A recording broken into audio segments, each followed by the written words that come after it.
此次展览是台湾奇美博物馆专属，并非是大英博物馆的法老巡回展，而且强调没有展览木乃伊，没有展览木乃伊，没有展览木乃伊。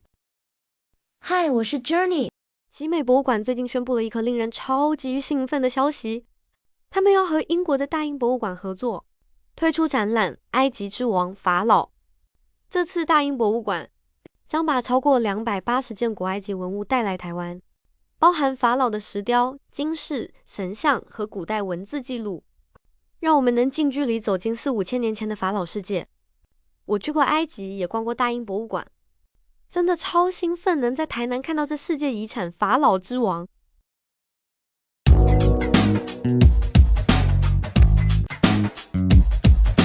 因为展览要到明年1月29日才正式登场，在这之前，我想先带大家认识一下这2个超有故事的博物馆，一个在台南，一个在伦敦，却都把世界的文明带到我们眼前。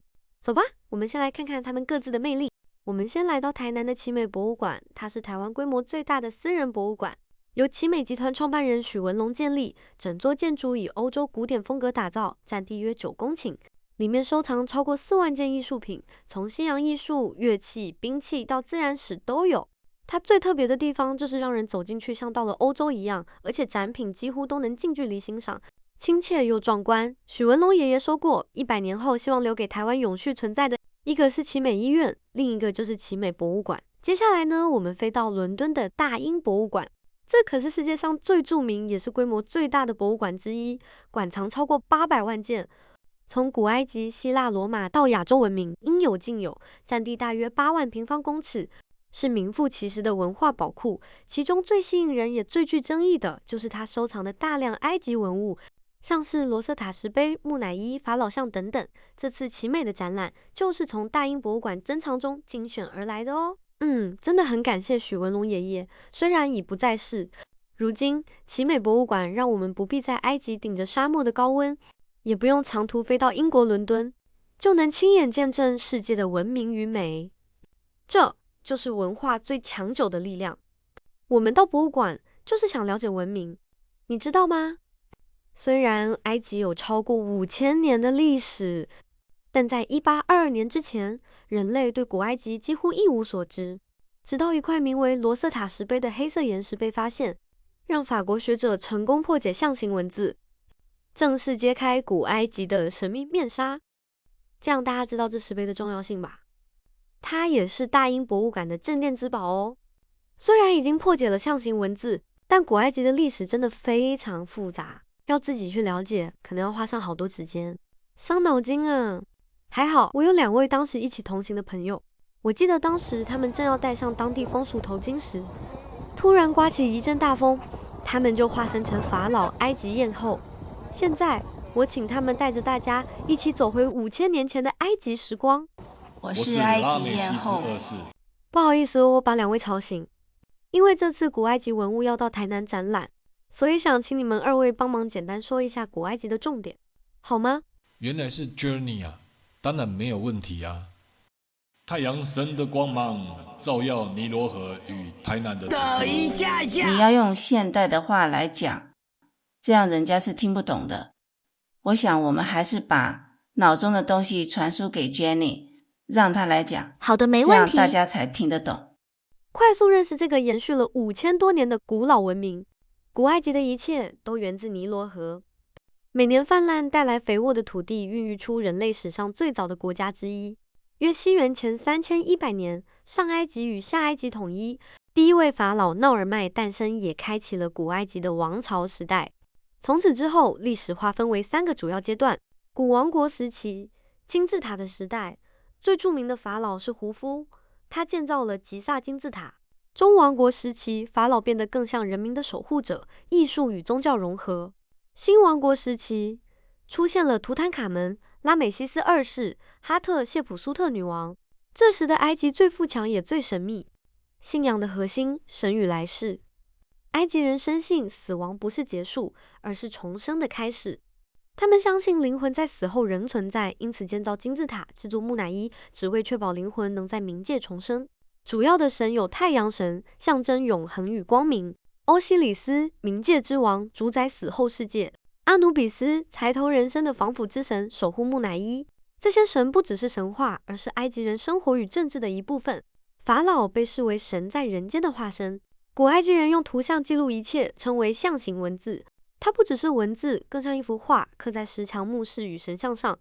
而能解开它的关键，就是后来在罗瑟塔村发现的罗瑟塔石碑，上面同时刻有3种文字，让学者终于理解了古埃及的语言，也重新唤醒了沉睡的历史。文物的灵魂，从面具到护身符。在展览中，你会看到各式珍贵文物，它们都有特别的象征。黄金面具代表不朽与太阳神的力量，圣甲虫象征重生与太阳的轮回。护身符不同形状有不同功用，如生命符代表永生。塞提二世王权坐像，一尊古埃及第19王朝的塞提二世花岗岩坐像，坐在刻有象形文字的王座上，头戴法老头巾与圣蛇饰。拉美西斯二世巨像的拳头象征着王权与力量，即使雕像多数已毁，这实权仍完整保留，拳头紧握，肌理分明，让人感受到3000年前法老的威严与自信。它像是拉美西斯二世留给后世的宣言：帝国或许崩塌，但力量与荣耀永存。乌里伦普塔墓室的祭堂墙面以浮雕与红、黑赭色彩绘为主，图像主题多为祭祀场景、贡品、祭司与法老接受祝福的画面，是古埃及宗教与王权结合的早期代表。沙纳赫特王击杀敌人浮雕。沙纳赫特王以巨大的身躯，双手抓住敌人的头发，高举棍棒准备击打的场景。这是古埃及艺术中象征王权、秩序战胜混乱的经典姿态。背景刻有象形文字与神的符号，王的头戴白冠，象征统治上埃及的权力，整体线条刚劲有力，表现出法老神圣不可侵犯的威严。图特摩斯3世王像头部。图特摩斯3世是新王国第18王朝最伟大的法老之一，被称为埃及的拿破仑。他的王像头部通常以砂岩或黑色玄武岩雕成，五官端正，神情坚毅，戴着象征王权的尼姆斯头巾与圣蛇，展现他作为战士与神王的威严。这类雕像多出土于卡纳克神庙或底比斯地区。塞赫迈特女神坐像。塞赫迈特是古埃及的战争与医疗女神，象征毁灭与治愈并存的力量。她通常以母狮头人身的形象出现，头戴太阳圆盘与圣蛇，代表太阳神的化身。坐像常见于底比斯的神庙，如卡纳克与卢克索，用以祈求王权的保护与国家的平安。神庙守门人亚赫摩斯的棺柩底座保存了精美的绘画与象形文字，底面与内壁描绘他通往来世的旅程。红冠圣蛇是古埃及法老头饰上的守护圣蛇，象征王权、神圣与保护。这条立起的眼镜蛇代表女神瓦杰特，是下埃及的守护神，头上常戴着红冠。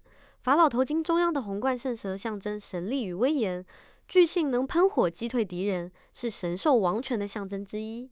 这些文物让我们窥见古埃及人对生命、死亡与宇宙的深层理解。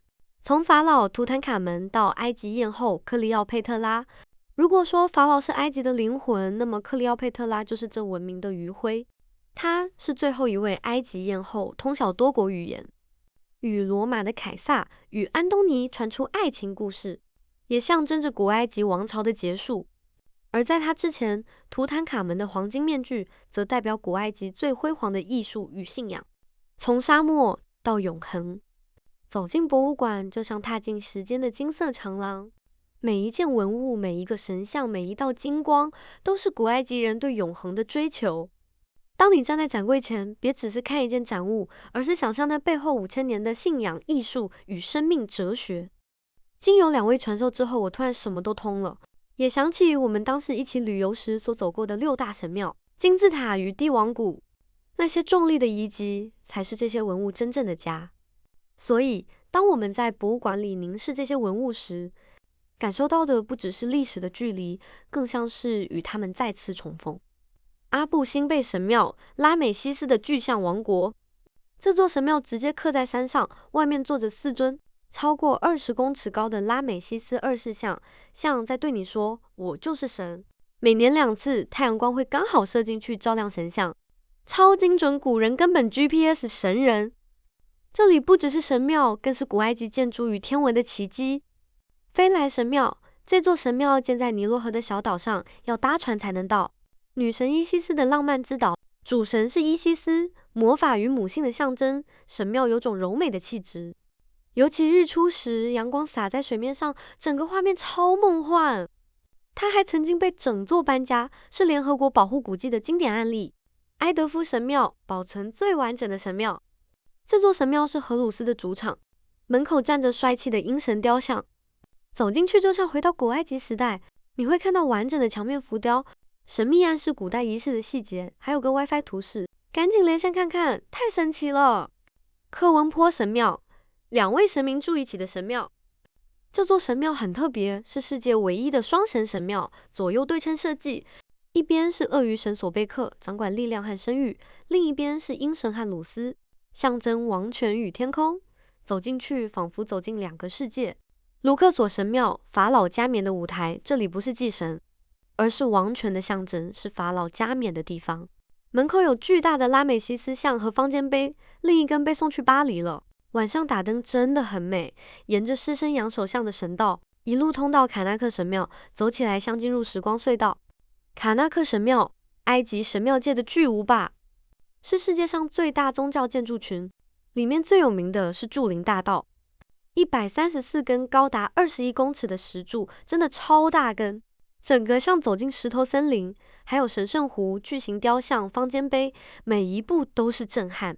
眼前这3座就是最有名的吉萨金字塔群，最大这座叫胡夫金字塔，是目前最古老也是最大的金字塔，高146公尺，连现代人都赞叹它的工法。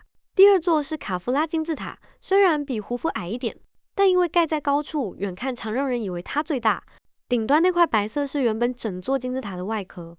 第3座是门卡乌拉金字塔，最小的一座，但它底部用了红色花岗岩，外观更有变化。3代法老3种设计，一步步让金字塔从极致走向简化，也预告了后来的改变。自从图特摩斯1世法老后，就不再盖金字塔，而是转向更隐秘的帝王谷。